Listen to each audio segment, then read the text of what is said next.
350 CC cruiser category में अगर कोई अंडररेटेड प्रोडक्ट है तो वो है मेरी समझ से रॉयल एनफील्ड मीटियोर 350। वो अभी तक इसीलिए क्योंकि इस प्रोडक्ट को काफ़ी लंबे टाइम से अपडेट नहीं किया गया था, but that's not more the case any more, क्योंकि अब इसे अपडेट कर दिया गया है काफ़ी चेंजेस के साथ। कॉस्मेटिकली इसमें ज़्यादा चेंजेस नहीं हैं क्योंकि वो इसका most of the appealing point of view भी है, उसे बरकरार रखते हुए यहाँ पर कई सारे टेक्नोलॉजिकल एस्पेक्ट्स को ऐड किया गया है कुछ फिनिशेस के साथ जो इसके ओवरऑल लुक को बहुत ज़्यादा एनहांसिंग बना देते हैं इन माय ओपिनियन। तो सबसे पहले इसके वॉक अराउंड के साथ बात करूं, आप देखेंगे अब इसमें 4 जो वेरिएंट्स आते थे सभी वेरिएंट में एलईडी हेडलैम्प जो है वो स्टैंडर्ड हो गया है। उसके अलावा इसमें 2 आपको एक्सेसराइजेशन किट्स देखने को मिल जाती है, अर्बन और ग्रैंड टूरर। उनमें बेसिकली आपको डिफरेंस आ जाता है, यानी कि ग्रैंड टूरर में आपको टॉलर विंडशील्ड देखने को मिल जाती है ट्रांसपेरेंट डिज़ाइन की, और जो अर्बन है उसमें आपको शॉर्ट टिंटेड विंडस्क्रीन देखने को मिल जाती है ब्लैक कलर की।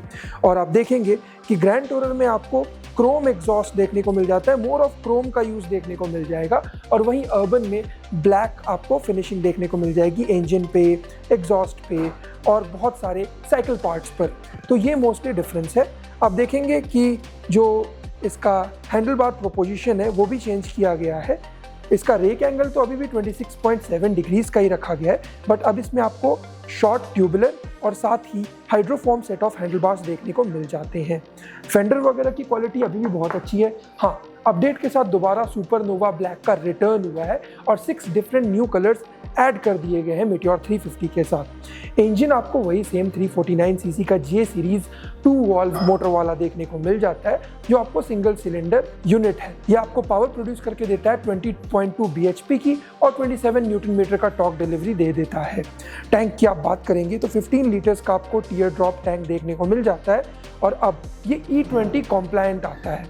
उसके अलावा आप देखेंगे यहाँ पर जो ट्रिप मीटर है ये भी आपको मिड स्पेक वेरिएंट से अवेलेबल करवा दिया गया है, यानी लोअर वेरिएंट में आपको सिर्फ यहाँ पर एक एनालॉग क्लस्टर देखने को मिल जाएगा, लेकिन mid spec to top end variant पे आप अगर आएंगे तो ट्रिप मीटर का ऑप्शन भी आपको देखने को मिल जाता है, जिसमें आपको Bluetooth connectivity for mobile and call notification and alerts देखने को मिल जाते हैं। उसके अलावा म्यूजिक कंट्रोल और टर्न बाय टर्न नेविगेशन का ऑप्शन भी दिया गया है थ्रू रॉयल एनफील्ड एप्लीकेशन। आप देखेंगे जो एनालॉग में आपको स्पीडोमीटर देखने को मिल जाता है, बट टैकोमीटर और ऑडोमीटर दोनों आपको डिजिटल में देखने को मिल रहा है। आप देखेंगे इस बाइक में आपको किल स्विच भी देखने को मिलता है, जो आपको बेसिकली फ्यूल कंजम्पशन में हेल्प करेगा। इंडिकेटर सेटअप भी आप देखेंगे यहाँ पर आपको ये एलईडी हो गए हैं और वाइट फ्रेमिंग के साथ आ जाते हैं, जो इसके लुक को बहुत ज़्यादा अपीलिंग बनाते हैं इन माय ओपिनियन। आप फ्रंट सस्पेंशन की बात करेंगे, ये टेलीस्कोपिक सेटअप है, 41 मिलीमीटर के डायमीटर के साथ आता है और 130 मिलीमीटर के ट्रैवल को सपोर्ट करता है, यानी लॉन्ग ट्रैवल सस्पेंशन है, तो इसकी डैम्पिंग बहुत ज़्यादा अच्छी रहती है। अब पीछे के सस्पेंशन की मैं बात करूं तो यहाँ पर आपको 6 step preload adjusted twin shock emulsions देखने को मिल जाते हैं, जिसका कंप्रेशन और डैम्पिंग दोनों ही टू द पॉइंट रखा गया है, यानी सस्पेंशन सेटअप ऑल ओवर जो है आपको बहुत ही ज़्यादा एक्यूरेट हो जाता है for every riding condition. Front आपको टायर 19 इंचेस का देखने को मिल जाता है, रियर में ये 17 इंचेस का हो जाता है, और ये आपको एलॉय और स्पोक दोनों के साथ आता है। स्टील रेडियल ट्यूबलेस फ्रेम के साथ ये आ जाता है।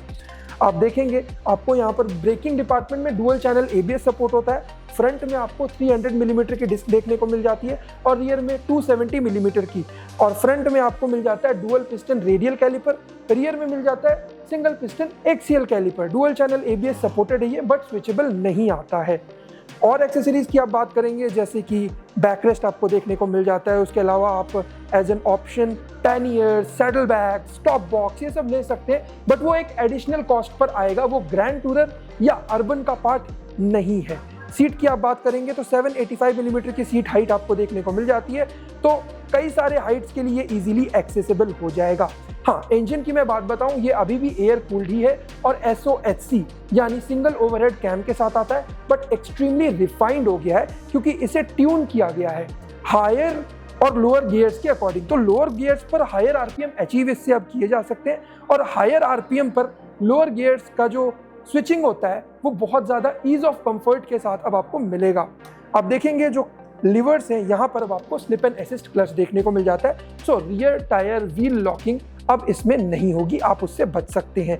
उसके अलावा हाथों के दर्द की भी चिंता नहीं है, क्यों? क्योंकि ये जो लीवर्स हैं, ब्रेक और क्लच दोनों ही ये एडजस्टेबल हैं टू सम एक्सटेंट, तो आप अपने कंफर्ट ऑफ हैंड के हिसाब से इसे एडजस्ट कर सकते हैं। पीछे के साइड आप आएंगे तो आप देखेंगे यहाँ पर आपको वही पुराने स्टाइल का टेल लैम्प देखने को मिल रहा है एलईडी में, बट फुल फेंडर सेटअप के साथ, और ये बहुत अच्छा लगता है देखने में। इसके प्राइसेस की बात करूं तो अब जीएसटी 2.0 इम्प्लीमेंटेशन के बाद 17 से 19,000 रुपए तक का इसमें डिफरेंस आया है, यानी प्राइसेस घटे हैं। तो 1.96 से लेकर 2.16 लाख एक शोरूम प्राइस पर अब आपको ये मोटरसाइकिल अवेलेबल हो जाएगी। उसके अलावा कई सारे आपको इसमें और भी ऑप्शंस देखने को मिल जाते हैं फॉर एक्सेसरी, जैसे कि आप यहाँ पर टाइप सी चार्जिंग पोर्ट भी देखेंगे, ये भी आपको टॉप स्पेक वेरिएंट में देखने को मिल जाएगा। तो वो आपके लॉन्गर ट्रैवल ऑफ जर्नी को बहुत ज़्यादा कंफर्टेबल बना देता है और प्रैक्टिकल भी एट द सेम टाइम। और इसमें साइड स्टैंड कट ऑफ तो मिलता ही है, तो वो बहुत ज़्यादा अच्छा फीचर हो जाता है in my opinion for the safety perspective. आपको ये वीडियो कैसी लगी आप मुझे कमेंट्स में बताएं, और ऐसी और इंटरेस्टिंग वीडियोस के लिए कार बाइक 360 को फॉलो और सब्सक्राइब करना ना भूलें।